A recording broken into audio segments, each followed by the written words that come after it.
Hello, this is Nick Cap. I'm going to publish things. I'm going to put things up right away. This is module number 3, week 3 of the class. We're going to go for this particular lecture. We're going to be going over chapter number 4, which is looking at prokaryotic diversity. What I'd like to kind of show you here is just to remember that these lectures are meant to be supplements and highlight what you should be reading in the book. And again, we will also have some class discussion periods and class activities that will help you remember and know this particular material. Prokaryotic diversity is kind of an interesting topic, and we will go on to it. Again, microorganisms live everywhere on our planet, from the highest portions of the atmosphere that we can measure to the deepest seas, to the deepest holes in the deepest seas that we can create. And so microorganisms are very good. This is an example of a bacterium called Schwannella that lives in the deep sea, and there's very little oxygen in there, and it has these long filaments. And so microorganisms will use various strategies to survive all over the place. And like I said, microbes are survivalists, and they survive from very high to low, and they're everywhere on this planet. And so they can be in areas that have high nutrients, they can be in areas that have low nutrients, they can be in areas that have high salts and low salts. And again, here's a picture of the Dead Sea, and there's bacteria that are able to grow in that material in the Dead Sea. And so the idea is that microorganisms are everywhere, and they not only do diseases, but they do other things for us. So the idea is that microorganisms have jobs in our communities, which is called a niche. Spelled wrong. Most plant life depends on, an example of a niche or a job that microorganisms have is that most of the plant life on our planet depends on nitrogen fertilizer that's been fixed from atmospheric nitrogen. And so, again, this is an example here of the legumes where we have these little nodules where you have the rhizobium is able to kind of live in these nodules. And the plant would give the rhizobium some sugars, etc., and the rhizobium is able to fix nutrient for the plants. This gives us a concept that we call the biogeochemical cycles, that microbes are key in the movement of nutrients throughout our ecosystems. Phosphorus, nitrogen, etc. are all nutrients that kind of move throughout our system, and we will talk about that a little bit later. In bacterial classification, we want to, in the last part that we talked about, we did talk a little bit about classification, but we talked a little bit about identification, where it's basically we just want to know what the microorganisms are. And so we have the Berkey's manual that'll allow us to do that. But in bacterial classification, what we really want to know is how are bacteria related to one another. And that gives us some information. We don't just want to know bacteria to kill it, but we want to give some idea of kind of what's going on with the different bacteria that are there. Carl Woese suggested, I think back in the 60s, that we do some classification, and so he called the gram-negative. Now, I'm not going to talk about gram-negative staining right now yet, but basically there's a way for us to determine two basic types of bacteria, what we call the gram-negative bacteria and the gram-positive bacteria, which are different according to how their membranes are set up. And so when we, in this classification, we took the gram-negative bacteria of this subset. And again, we do the ribosomal RNA, and they were all alike, and they all happen to be gram-negative. And he recommended calling them the alpha, beta, gamma, delta, epsilon bacteria. And so basically 1 through 5 classes. So we're not really calling them something, depending on their name. We're just kind of giving them these straight names and putting them into there. And includes many of the bacteria that we directly relate to and some of the first ones that we cultivated. And so the alpha bacteria are really the bacteria that we kind of know the best. I will kind of give you examples on this, and then we'll look. I have a review on Canvas that you'll be able to look at. And so the idea here is for you to get to know as many of these bacteria as possible. Now, all of these bacteria interact with human beings. For the most part, when we think about their interaction, we think about a negative interaction where they cause diseases, but that's not necessarily the case. And microorganisms can have that. So the alpha proteobacteria are oligotrophs that live in low nutrient environments. An example of this would be chlamydia, which we talked a little bit before. Chlamydia is a bacteria that goes through a developmental process, and so it recognizes that it's inside the body, and that it will alter the genes that it's doing inside the bacteria. An example of a beta protobacteria are the copetrophs that require lots of organic nutrients. An example of that would be Neisseria meningitis that causes meningitis. Here we see some of these colonies growing on chocolate agar, and chocolate you think is being very rich, and that's a very rich nutrient agar. So the Neisserias. The gamma proteobacteria are the most diverse of this, and so we tend to have in all of these kind of an area where when we don't know what something is or what we should classify something, we put it in this area. And so that's the gamma proteobacteria. These are the most diverse. They're grouped by RNA sequence. And again, there's some of the most important microbes and there's some of the most weird microbes. An example of this would be E. coli and the Pseudomonads and Vibrio fisheri, which is the bioluminescent bacteria. And so again, squid can't necessarily produce light in the dark. This bacteria do this, and here's the bacteria kind of on the side, and so that's kind of very interesting. The gamma proteobacteria include organisms like Legionella pneumophilia, which actually causes Legionnaire's disease, a pneumonia-like disease.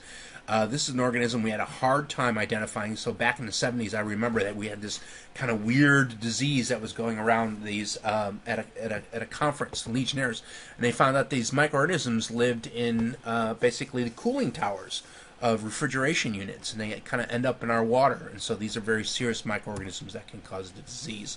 Salmonella typhi are another example. These cause causative agent of typhoid fever, which you just know. The delta protobacteria are kind of a little bit weird guys, and they are aerobic, meaning they require air, and they produce these fruiting bodies. They can also be anaerobic and use sulfur. So instead of using oxygen, they use sulfur as the terminal electron receptor. An example of this would be the Halobacteria pylori, which causes basically ulcers or chronic gastritis, and they can cause stomach cancer as well. So one of the next class of bacteria that we're going to look at is the non-proteobacteria, gram-negative bacteria, and phototrophic bacteria.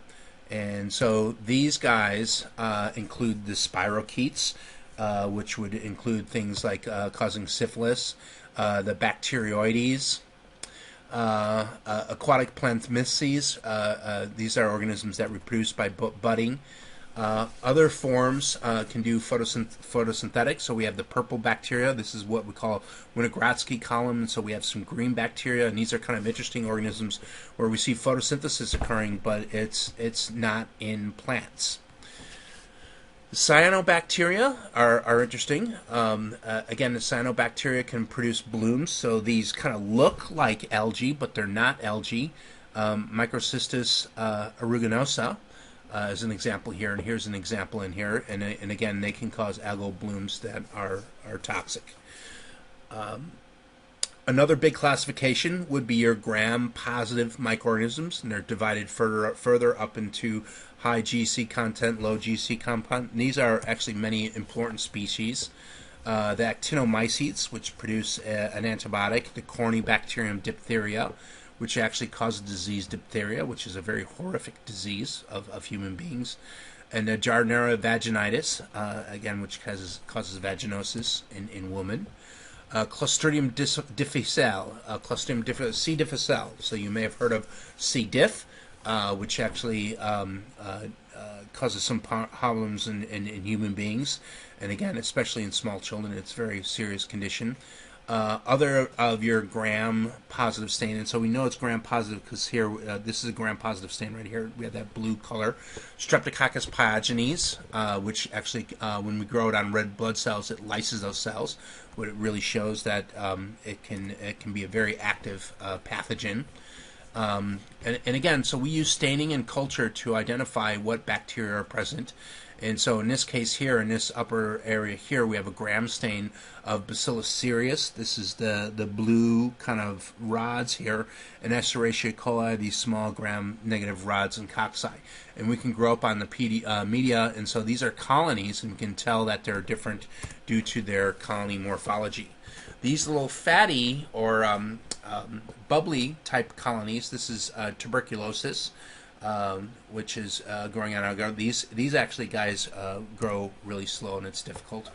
And so what we're looking at is the leuco, the last common ancestor, the last universal common ancestor.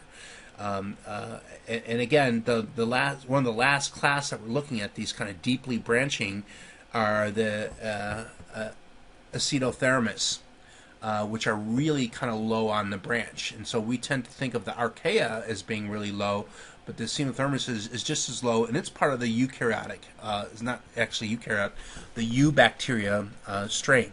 And so, again, when life evolved, we thought there was maybe just one type of life, or possibly two, or something like that. And this last common ancestor for all these different domains is long gone. But again, some of the sequence and some of the materials and stuff that we suspect would be in there, we can see. An example of these kind of organisms would be the Deinococcus radiodurans. This has the nickname of Cononobacterium because it survives in the harshest conditions on Earth, and it's really kind of interesting. Is this organism is a contaminant that's one of the first organisms. When we try and sterilize everything, it's one of the organisms that we kind of see still there. And so one of the things that we're really worried about is when we send some of these probes to Mars or Venus, that some of these bacteria are there, and then we're going to see these super infections of whole planets with this bacteria from Earth. Could it happen? Possibly, but we haven't seen it yet. And so a whole new domain. So that's the true bacteria. Okay. Again, what I want you to do is I gave you some names. I want you to know those names. I want you to give an idea of what's the economic importance of some of those microorganisms, and I will give you a list on the a list to know for the exam. The Archaea are non-pathogenic extremophiles. That's spelled wrong there. The cell membrane has branched isoprene changed. It lacks peptidoglycan in the cell wall. They have a lot larger, much complex genome than the Eubacteria, which have these small circular genomes. The Sulfolobus is an archaean of the class, I ain't going to get into it. It oxidizes sulfur and still sulfuric acid in its granules, so imagine that. The Halobacteria are able to grow in salt ponds, and again in the Bay Area we're able to see a lot of those salt ponds. And so that's basically about it for the bacteria. And so again, we looked at the conditions of the Eubacteria, the true bacteria. There's 5 different types.